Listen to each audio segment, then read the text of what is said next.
اپنے سے باہر کے کسی شخص کو رازدار نہ بناؤ، اپنے سے باہر کسی کو رازدار نہ بناؤ۔ یہ لوگ تمہاری بدخواہی میں کوئی کسر نہیں چھوڑتے، یعنی تمہیں برائی پہنچانے میں کوئی کسر نہیں چھوڑتے۔ ان کی دلی خواہش یہ ہے کہ تم کو تکلیف میں مبتلا کریں، یعنی تم تکلیف اٹھاؤ۔ بعض ان کے منہ سے بغض، یعنی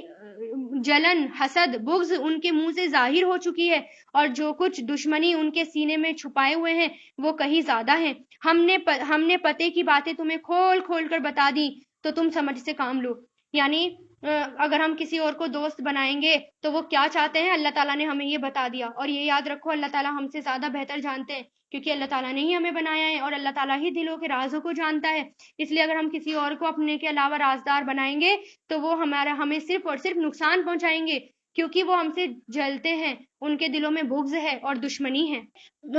دیکھو تم تو ایسے ہو کہ ان سے محبت رکھتے ہو مگر وہ تم سے محبت نہیں رکھتے، اور تم تو تمام آسمانی کتابوں پر ایمان لاتے ہو، لیکن ان کا حال یہ ہے کہ جب وہ تم سے ملتے ہیں تو کہتے ہیں ہم قرآن پر ایمان لائے ہیں، اور جب وہ اکیلے میں ہوتے ہیں تو تمہارے خلاف غصے کے مارے اپنی انگلیاں چباتے ہیں، یعنی بہت غصہ دکھاتے ہیں۔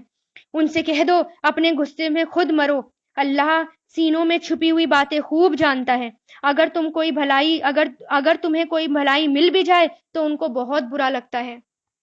کہ اگر مسلمانوں کو کوئی بھلائی مل جائے تو انہیں بہت بری لگتی ہے، اگر تمہیں کوئی گریز یعنی کوئی مصیبت پہنچے تو اس سے یہ خوش ہوتے ہیں۔ اگر تم تقوی اور صبر سے کام لوگے تو ان کی چالیں تمہیں کوئی نقصان نہیں پہنچائیں گی۔ احکام، ہمیں کیا کرنا ہے؟ صرف تقوی اور صبر سے کام لینا ہے، کسی کی چالیں ہمیں کوئی نقصان نہیں پہنچائیں گی۔ اور آج تک بھی دیکھیے اسلام کے خلاف اتنے پروپیگنڈا ہوتے ہیں، جب سے اسلام آیا ہے تب سے اتنے پروپیگنڈا ہوتے ہیں، لیکن اس کے باوجود بھی اسلام قائم ہے، اللہ تعالیٰ نے اس کی حفاظت کر رکھی ہے، اس لیے ان کی چالوں سے نہیں ڈرنا۔ جو کچھ یہ کہہ رہے ہیں وہ سب اللہ کے علم میں ہے، اللہ کے علم کے احاطے میں ہے۔ اے پیغمبر، جنگ احد کا وقت یاد کرو، جب تم صبح کے وقت اپنے گھر سے نکل کر مسلمانوں کو جنگ کے ٹھکانوں پر جما رہے تھے، اور اللہ سب کچھ سننے والا ہے۔ جب تم میں سے دو گروہوں نے یہ سوچا تھا کہ وہ ہمت ہار بیٹھیں، حالانکہ اللہ ان کا حامی اور مددگار تھا، اور مومنوں کو اللہ ہی پر بھروسہ کرنا چاہیے، کیونکہ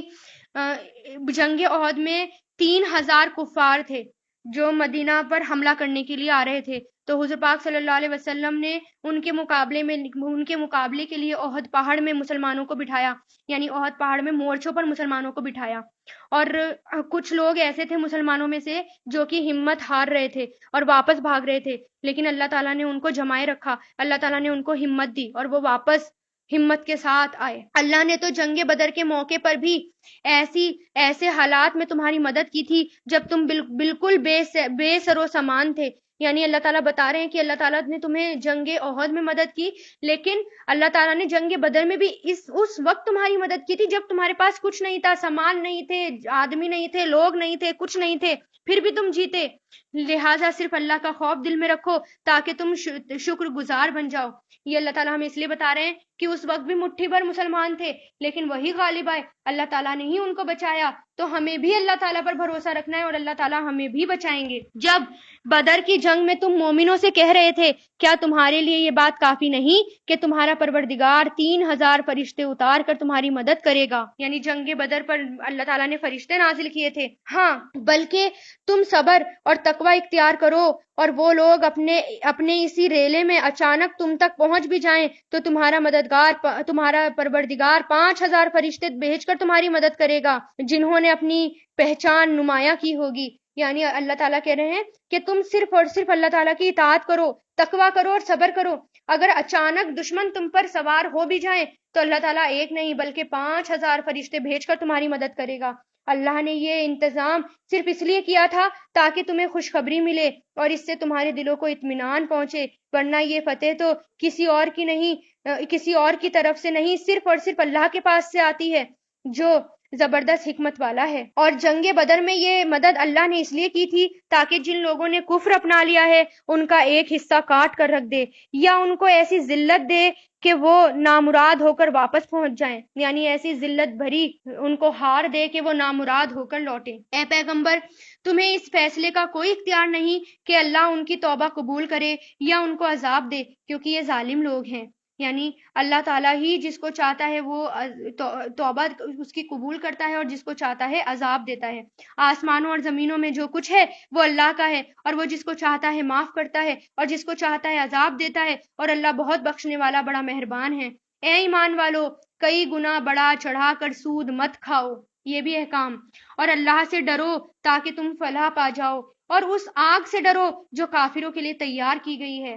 یہاں تک احکام ہے، اللہ تعالیٰ ہمیں بچنے کے لیے کہہ رہے ہیں کہ آگ سے بچو. اس لیے ہماری زندگی میں سب سے بڑا مقصد کیا ہونا چاہیے کہ مجھے ہلاکت سے بچنا ہے. اور سب سے بڑی ہلاکت کیا ہے؟ یہ جہنم کی آگ. اور اپنے رب کی طرف سے مغفرت اور جنت حاصل کرنے کے لیے ایک دوسرے سے بڑھ کر تیزی دکھاؤ، جس کی چوڑائی اتنی ہے کہ اس میں تمام آسمان اور زمین سما جائیں گے. اور ان پرہیزگاروں کے لیے جو تیار کی گئی ہے یعنی جنت، جو خوشحالی میں بھی اور بدحالی میں بھی اللہ کے لیے مال خرچ کرتے تھے. یعنی جنت کس کو ملے گی؟ چاہے ہمارے حالات اچھے ہوں یا برے ہوں، لیکن ہمیں اللہ تعالیٰ کی خاطر خرچ کرنا ہے. اور غصے کو پی جانے والے اور لوگوں کو معاف کر دینے کے عادی ہیں، ایسے نیک لوگوں سے اللہ محبت کرتا ہے. اور یہ وہ لوگ ہیں کہ اگر کبھی کوئی بے حیائی کا کام کر بھی بیٹھتے ہیں یا کسی اور طرح اپنی جان پر ظلم کر بیٹھتے ہیں تو فوراً اللہ تعالیٰ کو یاد کرتے ہیں اور اس کے نتیجے میں اپنے گناہوں کی معافی مانگتے ہیں. اور اللہ کے سوا